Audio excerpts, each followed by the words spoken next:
Tangazo. Hii ni habari njema kwa wananchi wote waliopo Zanzibar hata nje ya Zanzibar. Njoo ujipatie nyumba kubwa na ya kisasa iliyopo katika kijiji cha Uroa, wilaya ya Kati, mkoa wa Kusini Unguja. Nyumba hii ni kubwa ambayo ipo karibu na fukwe ya bahari. Nyumba ina mazingira mazuri na yenye kupendeza, lakini pia ina eneo kubwa ndani yake. Unaweza kuweka gari na kufanya shughuli mbalimbali za kijamii. Nyumba hii ina vyumba 4 na vyumba 2 ni master. Pia ina ukumbi mkubwa wa kukaa, iko sebule pamoja na sehemu ya kulia, yani dining. Unangoja nini? Wakati ndio huu. Kwa maelezo zaidi wasiliana nasi kwa simu nambari 0772794510. Punguzo la bei lipo. Unasubiri nini? Karibu ujipatie ulimwengu wa fahari na wa furaha. Kumbuka, hii ni zaidi ya bure, yani house for sale. Nyote mnakaribishwa.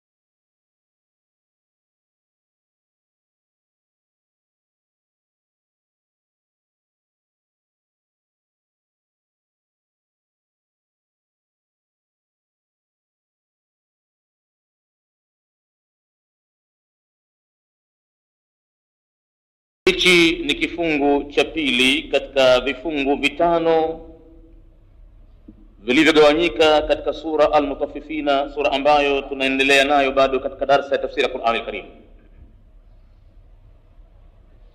Kifungu hichi ni kuanzia aya nambari 7 mpaka aya nambari 13.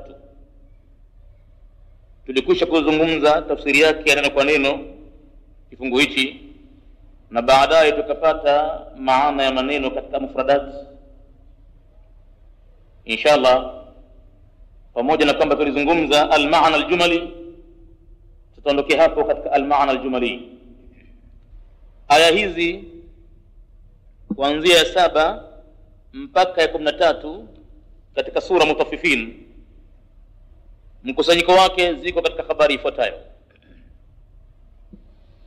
Baada an dhakara, baada ya Mwenyezi Mungu Subhanahu wa Ta'ala kutaja annahu la yuqimu ala tatfifi, ya kwamba hawezi kusimamia jambo baya sana la upunjaji,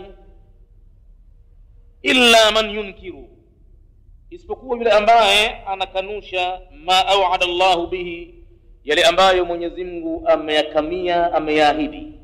Yeye hayataki, hayakubali, huyu anaweza kusimamia jambo zima la upunjaji kwa wapunja wenziwe. Anakanusha yale ambayo au'ada Allahu, ameahidi Mwenyezi Mungu, min al-aradhi wal hisabi, katika kuhudhuria watu mbele ya mahakama ya Mwenyezi Mungu na kuhesabiwa kwa amali zofanya, wa adhabil kufari, na adhabu kwa makafiri, wal usati, pamoja na wale waliomuasi Mwenyezi Mungu. Basi baada Mwenyezi Mungu kuzungumza hilo, hapa sasa katika aya hizi amarahum bilkaffi amma hum fihi, anawaamrisha hawapunjaji wajizuilie mara moja na jambo ambalo wao wanaendelea kulifanya. Wadhakara, pamoja na kuwataka wajizuilie mara moja na uovu huu, akataja vile vile anna alfujara, ya kwamba watu waovu, qad uidda lahum kitabun, kwa hakika kimetayarishwa kwa ajili yao kitabu, uhsiyat fihi jami'u a'malihim, kitabu hicho kimehifadhiwa ndani yake matendo yao yote, liyuhasabu biha, si kwa jambo jingine ili isipokuwa wapate kuhesabiwa, walipwe kutokana na matendo hayo. Fawailun lilkadhibina, fawailun lilmukaththibina biyawmil jazai, basi kwa hivyo ole wao au adhabu kali itawathibitikia wale ambao wanakadhibisha siku ya malipo. Wama yukadhibu bihi, na hawi mwenye kukadhibisha siku hiyo, illa kullu man tajawaza, isipokuwa kila aliyekiuka hudud ad-din, mipaka ya dini iliyowekwa, wantahaka hurumatihi, na akavunja matukufu yake dini hiyo.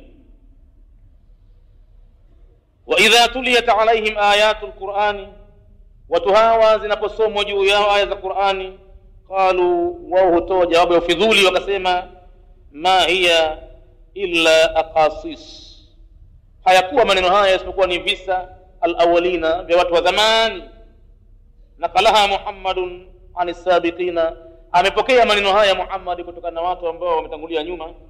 Walaysat wahyan, haya maneno si wahi wowote yuha ambao unafunuliwa kwake, kama yadai, kama vile anavyojigamba. Hii ndiyo almaana aljumali katika aya hizi kuanzia 7 mpaka 13. Mazungumzo yanazunguka katika habari hiyo kwake. Sasa tunakuja katika uchambuzi katika almaana alidahi, kila aya na kila neno.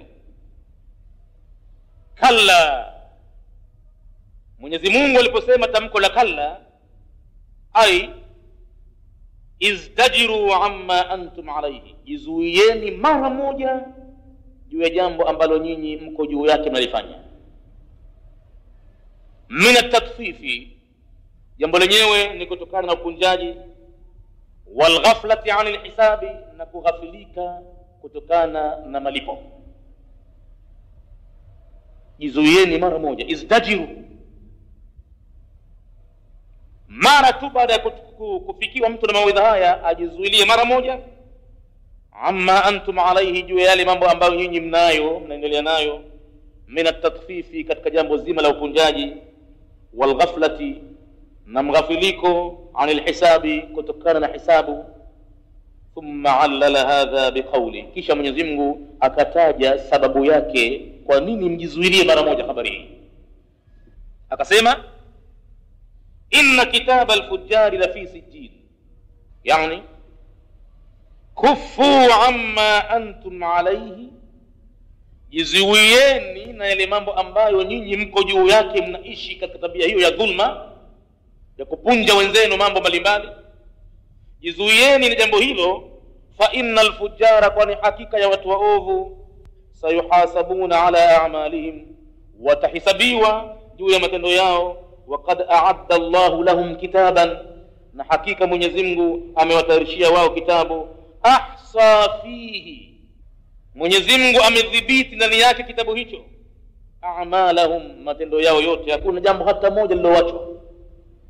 Kitabu hichi yusamma sijina, kinaitwa ni sijin. Wama adraka ma sijin, na nini kimekujulisha hata ukatambua nini sijin? Ai, kwa suala hili Mwenyezi Mungu anakusudia kusema, laisa dhalika mimma ta'lamuhu anta wala qaumuka, daftari hilo silo lile ambalo wewe Muhammad unalitambua, daftari du la kawaida la kuandika majina au amali au mambo yote yale, silo hilo. Hiyo daftari na nyingine aina yake. Laisa dhalika mimma ta'lamuhu anta, silo daftari la kawaida lilozoeleka duniani hapa katika kuhifadhi mambo ya watu mbalimbali, katika lile ambalo unalijua wewe mja, wala kaumuka, wala silo daftari ambalo wanalijua watu wako, hilo daftari namna nyingine kabisa.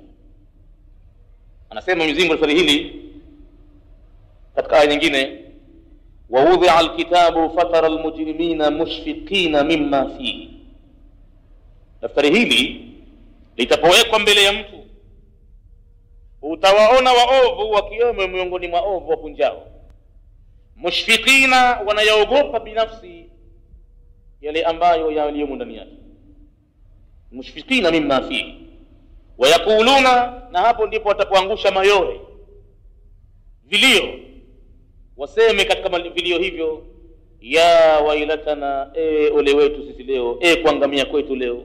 Mali hadha alkitabi, lina nini daftari hili, la yughadiru saghiratan, halikubakisha jambo dogo, wala kabiratan, wala kubwa, illa ahsaha, isipokuwa imelidhibiti kulihifadhi. Na Mwenyezi Mungu anasema naam, kweli kabisa alikuvacho chochote kile. Wa wajadu ma amilu hadira, na watayakuta yote waliyofanya watu yako mbele yao na yaona. Wala yadhlimu rabbuka ahada, na katika yaliyoandikwa humo Mola wako hamdhulumu mtu yoyote, ameandika kwa mujibu wa matendo yake mwenyewe. Akasema tena katika aya nyingine, fa amma man utiya kitabahu waraa dhahri,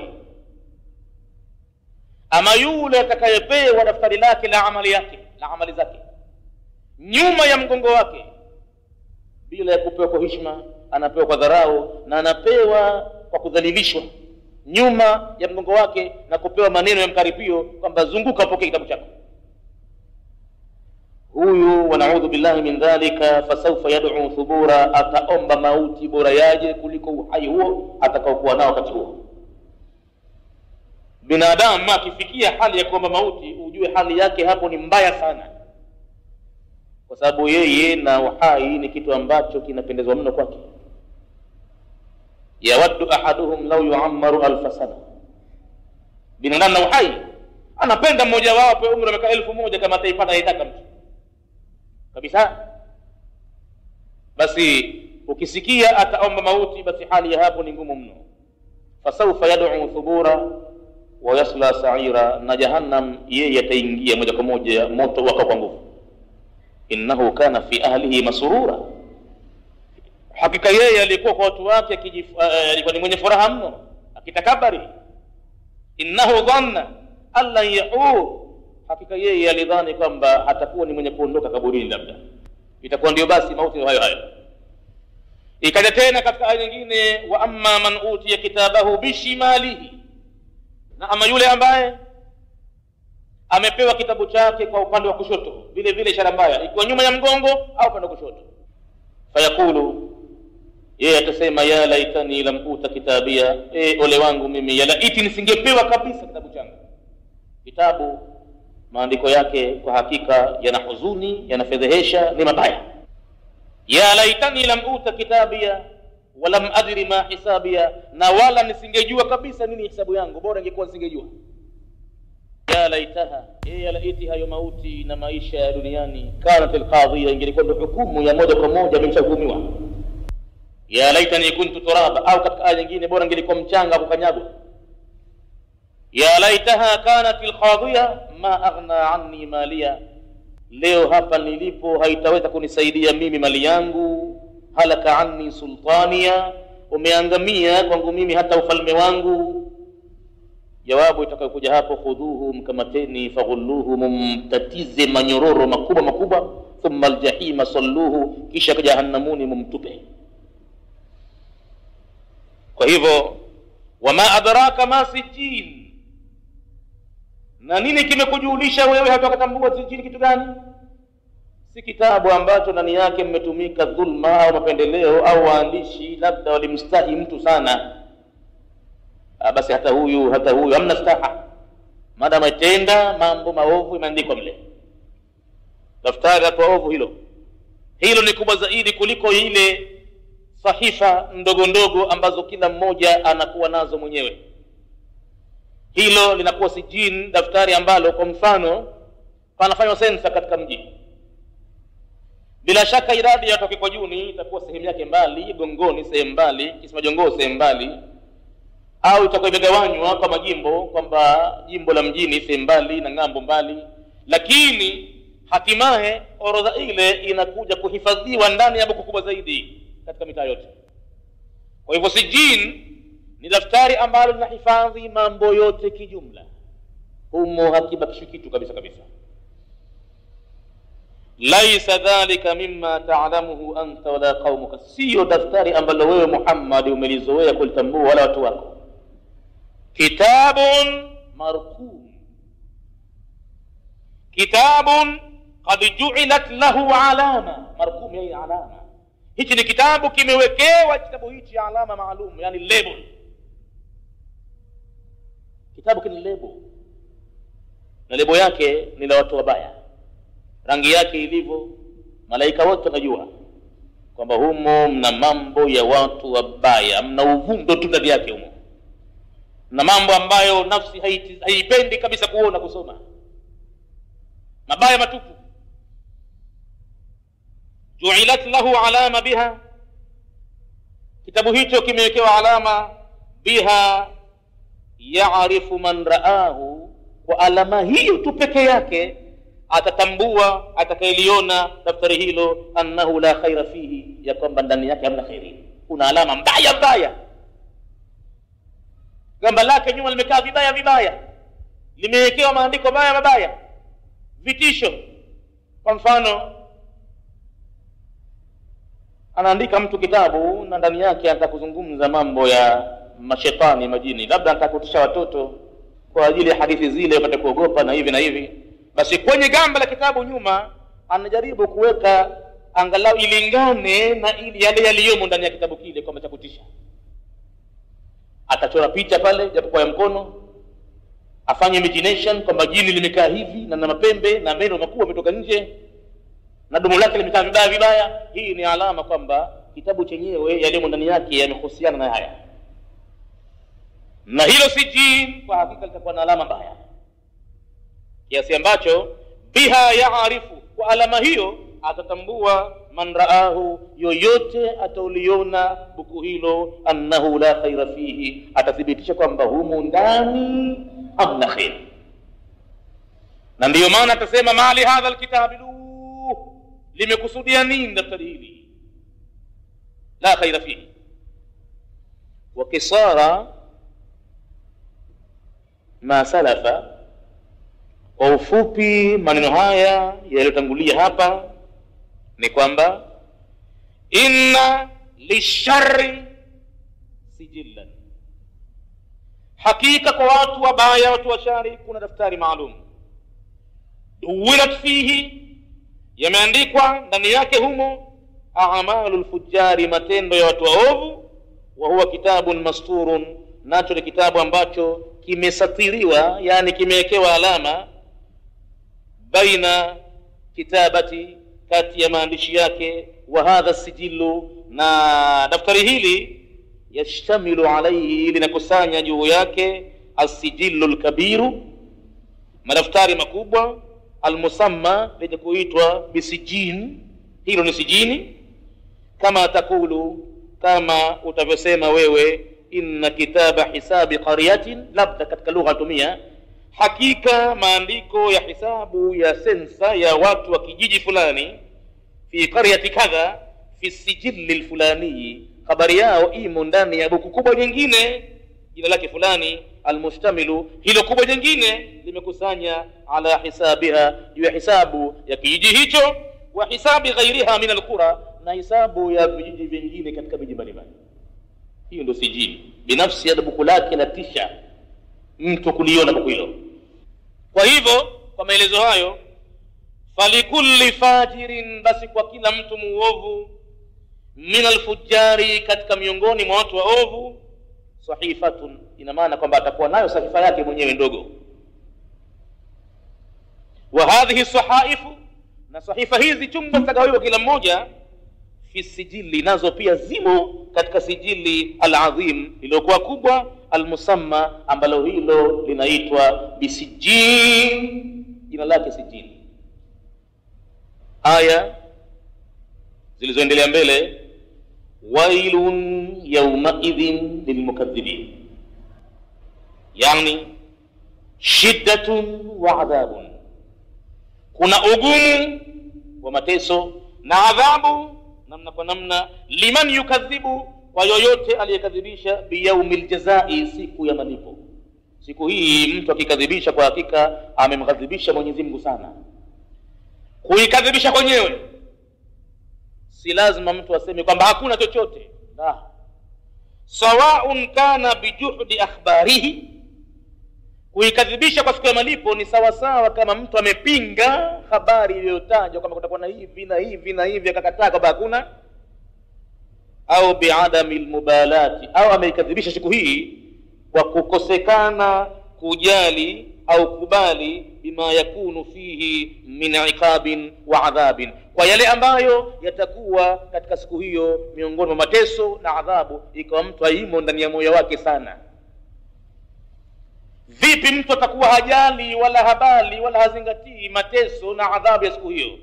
Tayib, wa a'dhamu dalilin, na dalili iliyokubwa kwamba mtu hajali naye pia anaambiwa amekadhirisha siku hiyo, ajitizame namna gani alivyo yeye mwenyewe.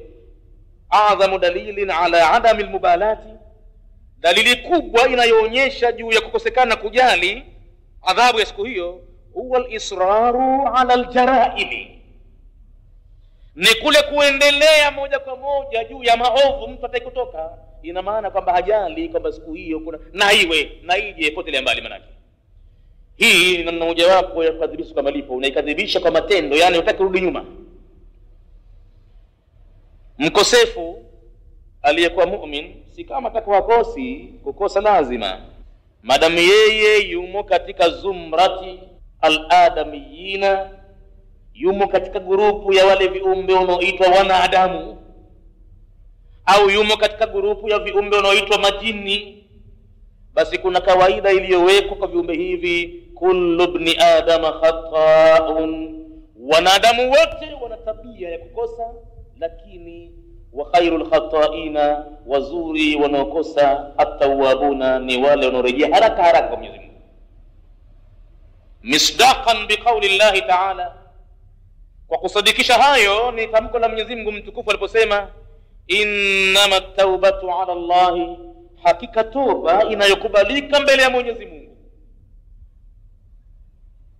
lilladhina ya'maluna su'a bijahalatin, ni kwa wale waliotenda uovu. Hakadha imekuja su'a kwa mufrad singular, maana mu'min huwa yeye sio sifa yake kila uovu anakuwa nao yeye.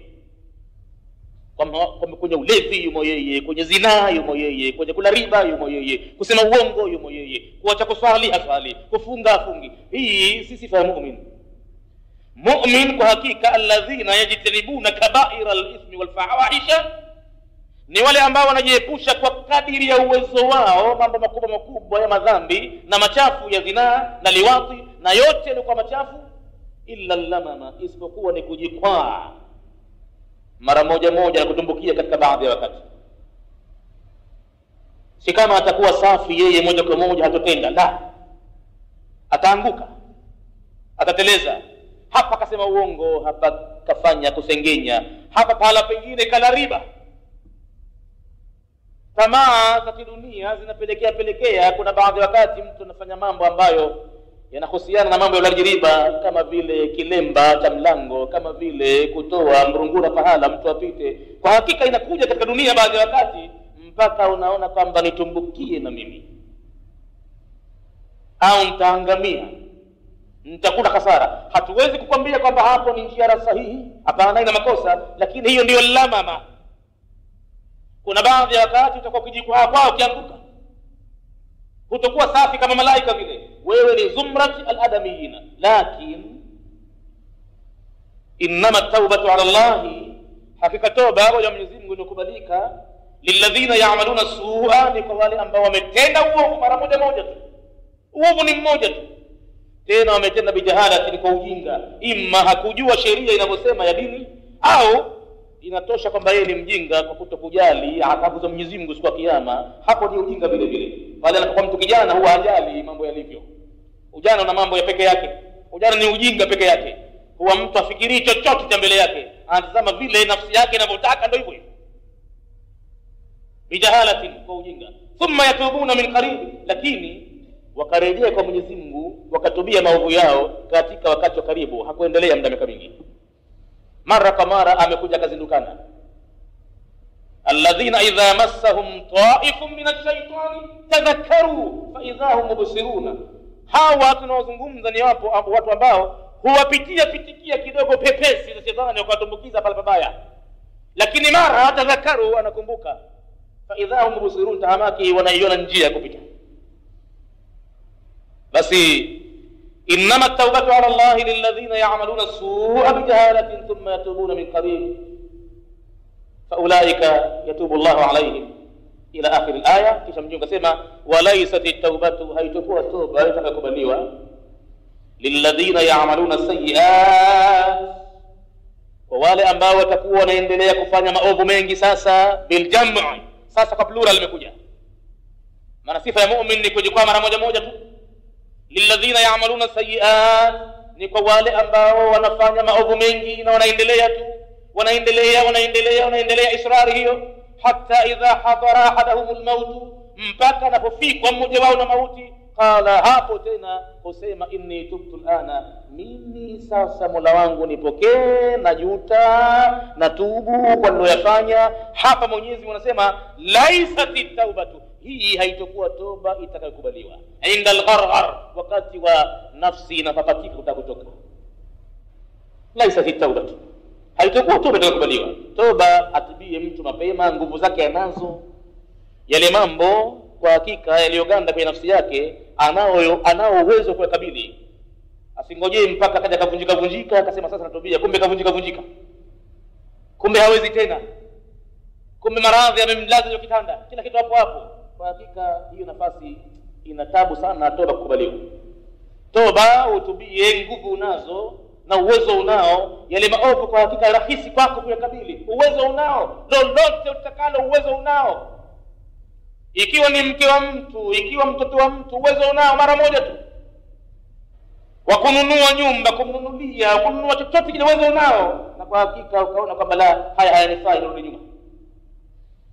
Hapa kwa hakika ndio kwenye toba. Laisat at-taubatu lilladhina ya'maluna as-sayyi'ati hatta idha hadara ahadahumul maut, mpaka akahudhuriwa mmoja wao na mauti, qala inni tubtu al-ana, akasema kwamba mimi natubia sasa. Wala alladhina yamutuna, wala haitakuwa toba kwa wale ambao wanafika kufa wa hum kufarun, na ilhali wao ni makafiri, ila akhir al-aya. Kwa hivyo wa a'zamu dalilin, na dalili iliyokubwa mno ala adami al-mubalagha, juu ya kukosekana kabisa mtu kama anajali kwamba iko adhabu akhira, inatosha kwamba yeye ameikanusha siku hiyo, huwa al-israru, ni kule kuendelea kwake tu ala al-jaraimi, juu ya maovu. Kuendelea kwake kunaonyesha kwamba yeye hakubaliani na maelezo yaliyoelezwa kwenye Qur'ani, wala maelezo ambayo kaeleza Mtume Mwenyezi Mungu kuhusiana na kwamba baada ya kufa kuna maisha, mtu atahesabiwa, atalipwa kwa mema yake na mabaya yake. Walmudawamatu ala iktirafi as-sayyiati, na dalili nyingine ni kudumu katika kuchuma maovu. Hii kwa hakika inaonyesha wazi kwamba yeye hajali kitu. Baada ya hapo Mwenyezi Mungu thumma bayyana awsafa ma yukadhibu bihadha al-yawm faqala, kisha akabainisha sifa za yule ambaye anakadhibisha siku hii, akasema wama yukadhibu bihi, na wala hawi mwenye kukadhibisha siku hii illa kullu mu'tadin, isipokuwa aghlabu yake atakuwa ni kila achupaye mpaka, athimin, mwingi wa kutenda madhambi. Sio ile ya muumini sifa yake ya kwamba atakuwa akipinduka kujikwaa mara moja, yeye ni athimin. Athimin imekuja kwenye mezani ya kwamba yeye ni kathiru al-ithmi, mwingi kutenda madhambi.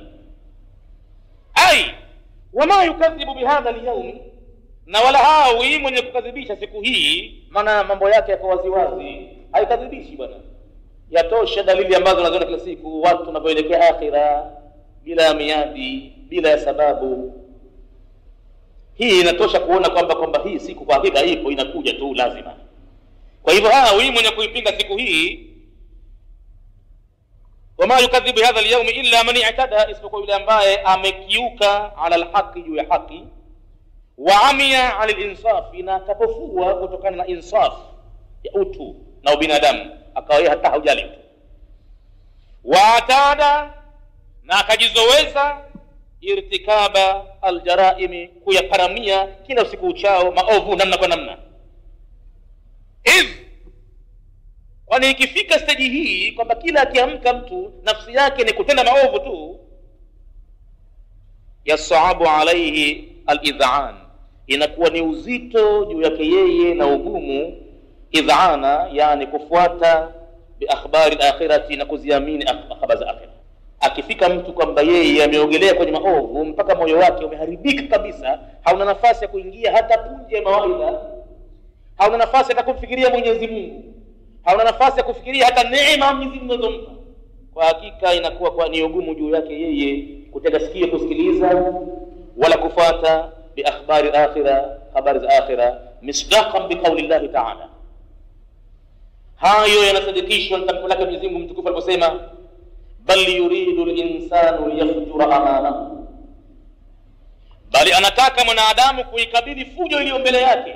Uwezo anao, hawezi kuyawacha. Hapa ndipo pahala panapomfanya mtu yasalu, aulize ayyana yaumul qiyama, lini itatia nanga siku ya kiyama itokezee. Si uongo mtupu tu, kudanganyana. Hii ni kwa sababu ya kwamba maovu yako mbele yake na nafsi yake haiwezi kuyakosa. Kwa hivyo inakuwa ni vigumu kwake yeye al-idh'anu bi akhbari al-akhirah, kuamini na kufuata habari za akhirah, li'annahu ya'aba, kwa sababu yeye anakataa an-nadhara fi adillatiha, kuangalia dalili zake.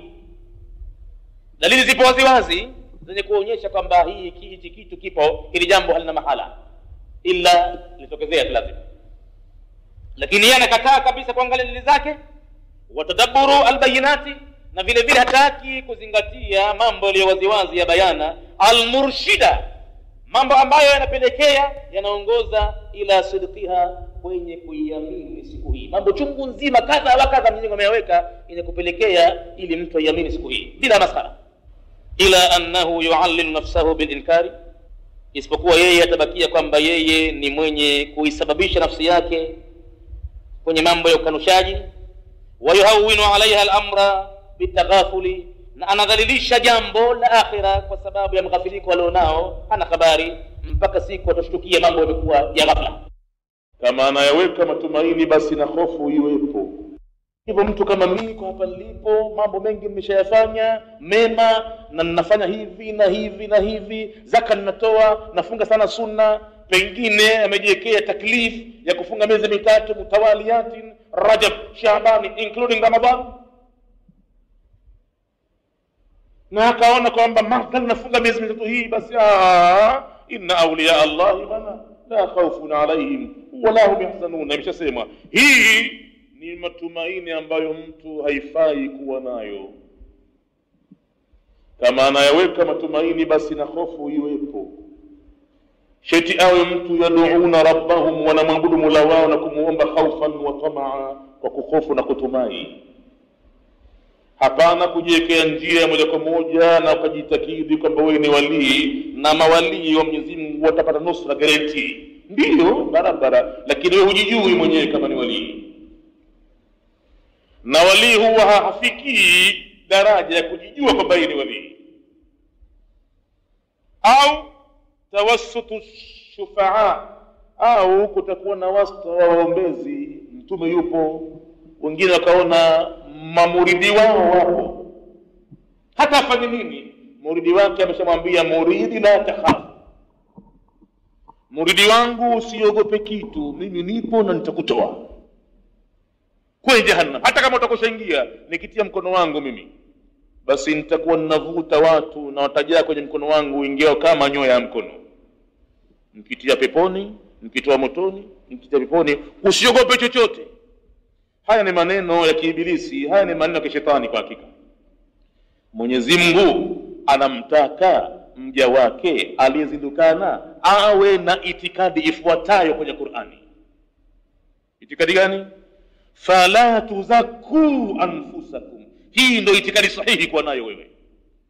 Hapana kujitakasa nafsi zenu kama mshakuwa mawali. Huwa a'lamu biman ittaka, ni yeye Mwenyezi Mungu peke yake anamjua nani mchaye. Wewe kila siku ujione kama hujafanya kitu bado. Ndiyo maana anatupa kioo tukitizame, anatupa kigezo tukiangalie, tujilinganishe. Sayyidina Abi Bakr as-Siddiq radhiyallahu anhu alipokuja bwana mtume akamwambia, Abu Bakar, rabbuka yuqri'uka as-salamu wa yaqulu laka huwa radin anka fahal anta radin anillah. Kaja Jibril punde hivi na amenambia kwamba nije nikusomee salamu kutoka Mwenyezi Mungu, na mimi natekeleza salamu hizo kwa sababu kwangu litakuwa ni deni kama sikukupa. Rabbuka yuqri'uka as-salama, Mola wako Abu Bakar anakusomea tamko la amani, wayakulu laka, na baada ya salamu anakwambia wewe, huwa yeye Mwenyezi Mungu radhin anka, amekuwa radhi na wewe. Na unauliza hivi sasa, fahal anta radhin anillah, je wewe Abu Bakar uko radhi na Mwenyezi Mungu? Hakuna pahala alipokupunja, hakuna pahala alipokudhulumu, hakuna pahala ambapo kakukasirisha Mwenyezi Mungu. Yeye Mwenyezi Mungu yuradhi na wewe. Je wewe uradhi na Mwenyezi Mungu? Abu Bakar kalia kwa swala hili. Anajua mtume hawezi kumwambia maneno kama hayo isipokuwa wahyu yuha. Hafanyi masara kama hivyo. Haikuwa ni katika namna ya jokes kwa mtu rafiki yake kutaniana, si utani huo. Katoka machozi njia nne, akamwambia wa kaifa la ardha anillahi wa ana atamanna ridhahu, vipi nisiwe radhi na Mwenyezi Mungu mimi, na mimi daisha maisha yangu natamani kupata radhi zake Mwenyezi Mungu. Walladhi ba'athaka bilhaqi, na kuapia Muhammad kwa yule ambaye kakupeleka duniani kwa haki wewe. La amanu makra Allah, siwezi mimi kuaminisha kwamba sitopata mateso ya Mwenyezi Mungu. Hivi ndivyo muumini anatakiwa awe. Nani Abu Bakar Siddiqi? Kashapewa guarantee itokayo kwa hai miongoni mwa watu 10 wataingia peponi. Na anasema la amanu makra Allah, siwezi kuaminisha mimi kwamba nitavuka kwenye adhabu ya Mwenyezi Mungu. Walau anna ihda qadamayya fil janna, hata kama moja ya miguu yangu miwili ushatangulia peponi, nishakanyaga ndani, bado mmoja, basi hapo ninaogopa kwamba pengine mambo yatafeli. Hivi ndivyo itikadi ya muumini iwe anayo hiyo, sio kujipa matumaini na huko anafanya baadhi ya mambo, kwani mtu hajui lipi hasa litamzamisha ingie pabaya. Hatusemi ya kwamba hata muumini vile vile naye hataanguka akafanya makosa, yumo katika zumratil adamiyina, na zumratil adamiyina kazi yao al-khata'un, kufanya makosa. Hiyo ndio kazi yao. Abul Bashari, baba wa viumbe vyote, yule Adamu, ameonyesha tabia hii yanayo yeye wa mwanzo kabisa. Kuleni wewe na mkeo popote mpendapo katika bustani hii, lakini Allah mtina macho, wala taqraba hadhi shajara, msije mkakurubia mti huu. Na nakwambia kabisa, fatakuna min adh-dhalimin, mtakuwa ni miongoni mwa wale walio dhulumu nafsi zao. Tashwishi imekwenda, na kwa hakika madhal tabia ile ameumbiwa nayo ya kufanya makosa, lakini na kurejea vile vile kapewa mpana hii njia ya kurejea. Basi ikamjia tabia ile makosa, akafanya lile alokatazwa. Wala qad ahidna ila adama min qablu fanasiya, tulimwahidi Adamu hapo mwanzo akasahau ahadi. Hii ndio inaonyesha kwamba atakuwa nayo kila mwanadamu, lakini thumma yatubuna min qaribin, kisha wanarejea kwa Mola wao katika wakati wa karibu sana. Amma man kana mayalan ila al-adli, ama kwa upande wa pili yule ambaye amekuwa ameelekea upande wa uadilifu, yeye kwa hakika utamuona tabia zake waqifan, amesimama imara, indama hadda Allah, mbele ya mipaka aloweka Mwenyezi Mungu, anajitahidi kwa kima chake, anajitahidi kwa mwisho uwezo wake. Fattaqullaha mastata'tum, anaitekeleza mcheni Mwenyezi Mungu kwa mwisho juhudi zenu, na anafanya mtu hivyo katika mambo ya ibadati, katika muamalati, anasimama indama hadda Allahu liibadihi, katika yale mambo ambayo Mwenyezi Mungu ameweka mipaka kwa waja wake, fi sharaihi, katika sheria zake, wa sunanihi, na mwenendo wake, fi nidhamil kauni, katika mpangilio wa dunia. Utamuona huyu ambaye kamili upande wa uadilifu anasimama katika mpaka ile. Huyu fa aisaru shay'in alayhi, jambo jepesi juu yake yeye, at-tasdiq bil yawm al-akhir, anaonekana kwamba jepesi kwake kusadiki siku ya mwisho, jepesi kwake kwa sababu amesimama katika mipaka ile, anaogopa kuvunja amri, hata kama tabia yake inamsukuma baadhi ya wakati kuingia katika kukiuka mipaka ile, lakini mara kwa mara alladhina idha massahum taifun min ash-shaytani tadhakkaru fa idha hum mubsiruna, ukiwagusa tu ushawishi wa shetani, mara humkumbuka Mwenyezi Mungu, tahamaki wanaiona njia ya kurejea. Wa huwa a'wanu, na yeye tamuona ni mwenye kujisaidia, lahu ala ma tamilu ilayhi nafsuhu, kwenye mambo ambayo nafsi yake huwa inaelekea, basi inampa nguvu imani ya akhira hii kila wakati anajihesabu kwamba nitakufa kwa wote, nitahesabiwa, nitaona amali zangu, basi kwa hivyo anarudi nyuma, anaona haya, anatahayari. Ifuatayo, idha tutla alaihi ayatuna. Tunarudi sasa kwa yule ambaye wama yukadhibu bihi illa kullu mu'tadin athim. Hawi mwenye kuikadhibisha siku hiyo ya malipo ila kila achupaye mipaka ya Mwenyezi Mungu, mwingi wa kutenda madhambi. Kwenye moyo kumeshaharibika, moyo umeota kutu mpaka umezibwa kabisa wote. Huyu anaweza kabisa akakataa kata kwamba hakuna kufufuliwa, au matendo yake yakaonyesha kwamba yeye haamini siku hiyo. Na mtu akishakosa kuamini jambo hilo la akhira, maana imani hiyo ya akhira kubwa sana, Mwenyezi Mungu hakumwambia mja wake aamini jambo lolote ila kwa natija maalum. Watizameni duniani, pahala popote duniani ambapo haiaminiwi imani hiyo ya akhira hiyo, maisha ya walimwengu yakoje? After every 1 minute lazima kuna mtu atolewa roho na uliwa duniani. Huyu kanyongwa hapa, huyu kapotolewa hapa.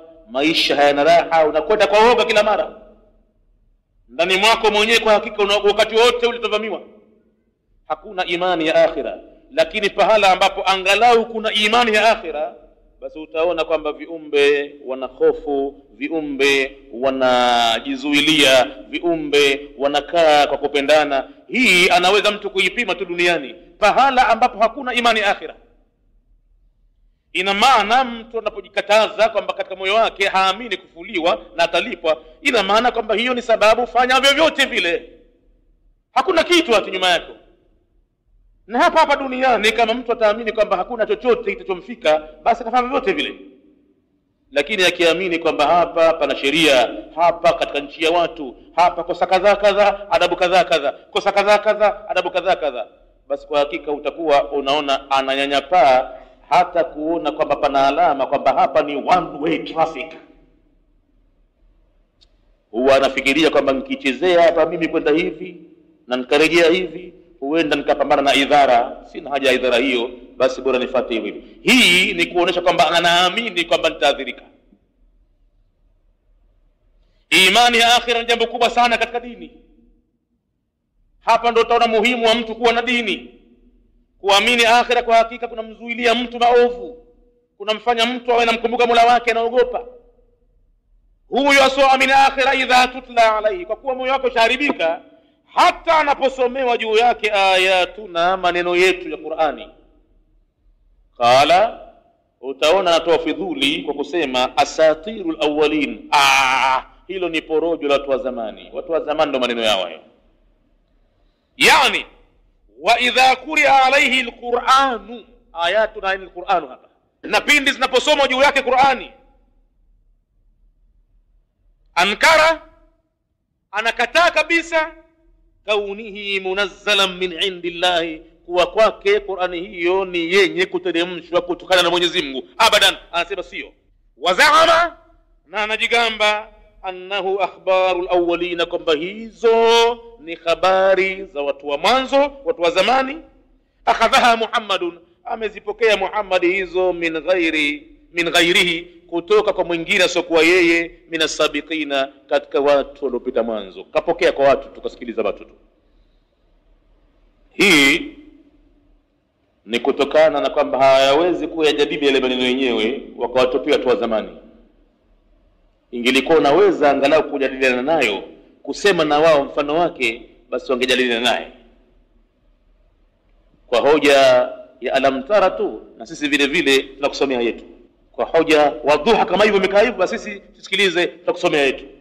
Lakini walipoona kwamba maneno yenyewe huwezi kujadiliana nayo, wakayatupilia mbali kwamba hiyo ni porojo watu wa zamani.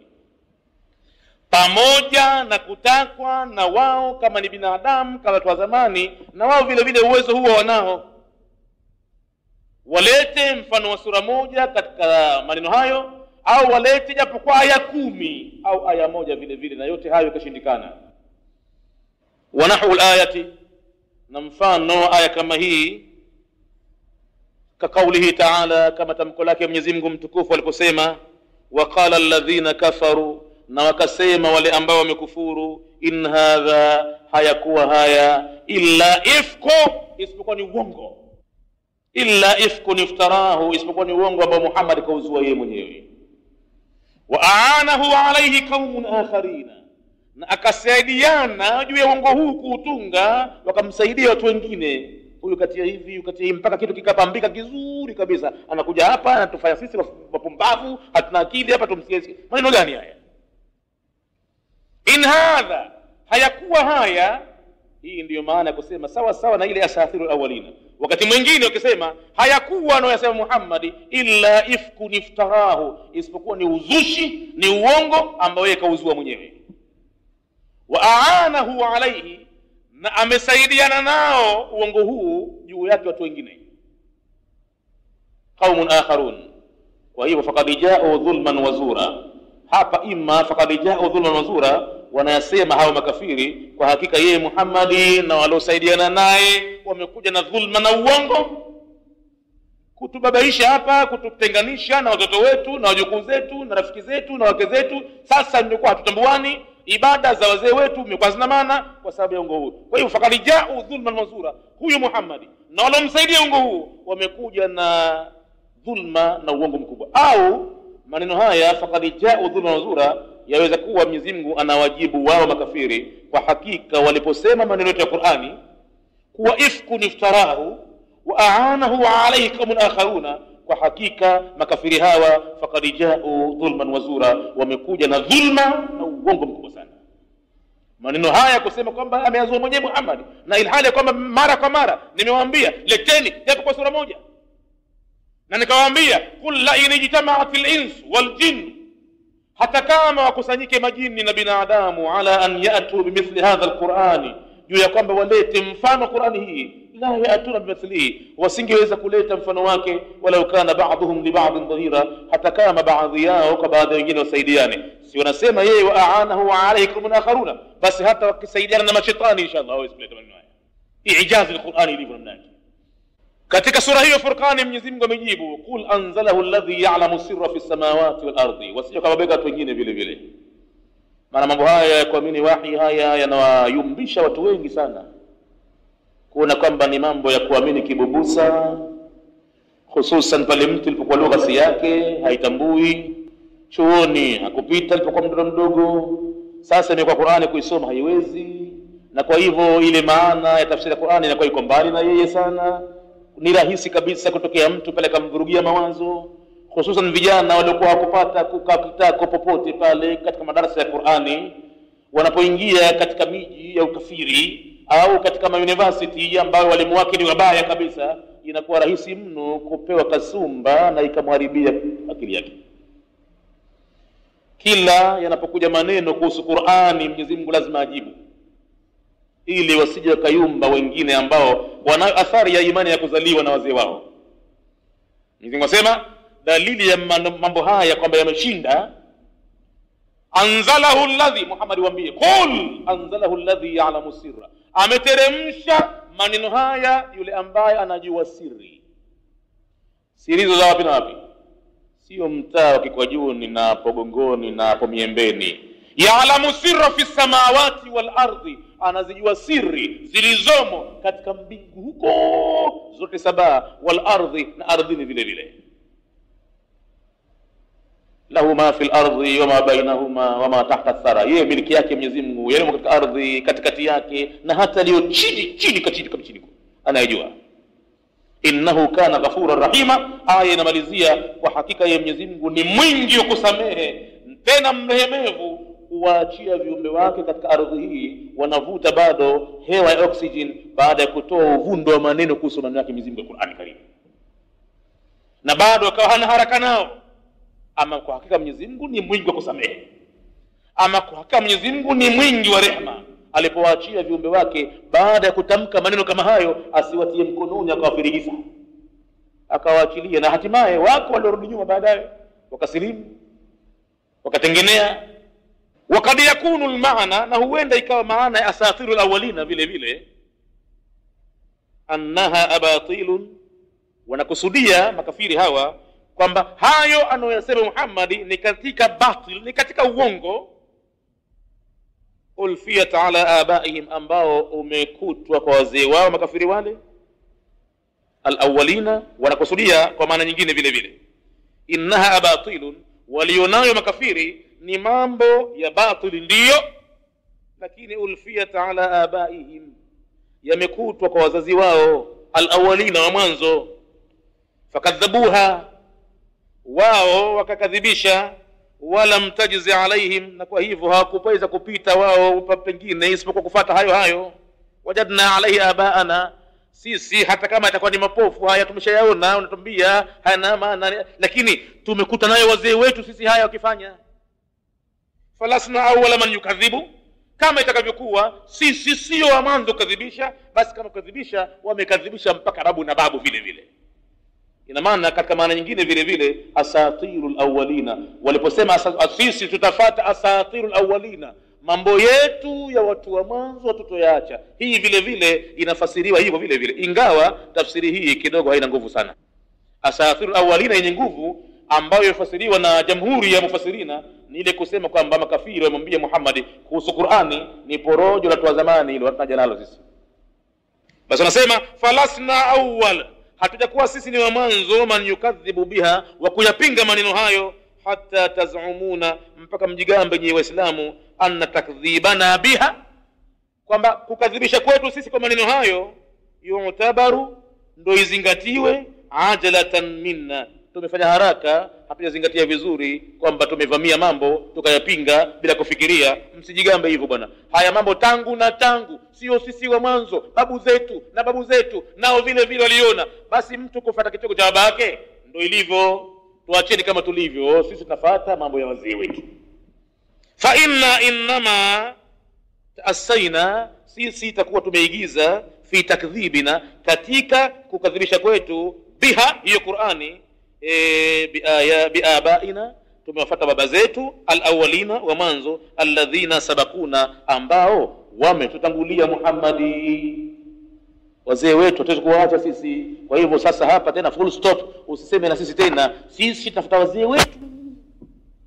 Wa idha qila lahum ittabi'u ma anzala Allah qalu bal nattabi'u ma alfayna alayhi abaana, na pinde wapo kwamba fateni mambo ambayo Mwenyezi Mungu ameteremsha, wao husema kwamba sisi tutafuata tuliokuta nayo wazee wetu. Awalau kana abauhum, hata kama hao baba zao la ya'lamuna shay'an wala yahtaduna, hawakuwa wakijua kitu wala hakuongoka.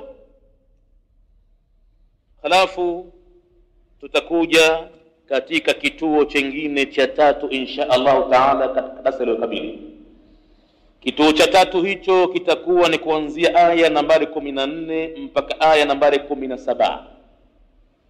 Aya zake ni kuanzia kalla barana ala qulubihim ma kanu yaksibun, kalla innahum an rabbihim yawma idhin lamahjubun, thumma innahum laswalul jahim, thumma yuqalu hadha alladhi kuntum bihi tukadhibun. Hicho ni kituo nambari 3 kinakuja kuanzia aya 14 mpaka 17 insha Allah taala. Kwa leo insha Allah tamalizia hapo. Billahi rabbil alamin, wassalatu wassalamu ala rasulillahi Muhammadin sallallahu alayhi wasallam. ربنا تقبل منا إنك أنت السميع العليم وتب علينا إنك أنت التواب الرحيم. ربنا آتنا في الدنيا حسنة وفي الآخرة حسنة وقنا عذاب النار. اللهم فقهنا في الدين وعلمنا التأويل والتفاسير وارزقنا اتباعه.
Matangazo.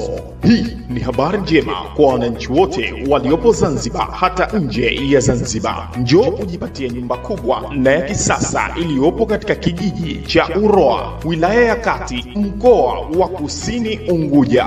Nyumba hii ni kubwa ambayo ipo karibu na fukwe ya bahari. Nyumba ina mazingira mazuri na yenye kupendeza, lakini pia ina eneo kubwa ndani yake. Unaweza kuweka gari na kufanya shughuli mbalimbali za kijamii. Nyumba hii ina vyumba 4 na vyumba 2 ni master. Pia ina ukumbi mkubwa wa kukaa, iko sebule pamoja na sehemu ya kulia, yani dining. Unangoja nini? Wakati ndio huu. Kwa maelezo zaidi wasiliana nasi kwa simu nambari 0772794510. Punguzo la bei lipo. Unasubiri nini? Karibu ujipatie ulimwengu wa fahari na wa furaha. Kumbuka, hii ni zaidi ya bure, yani house for sale. Nyote mnakaribishwa.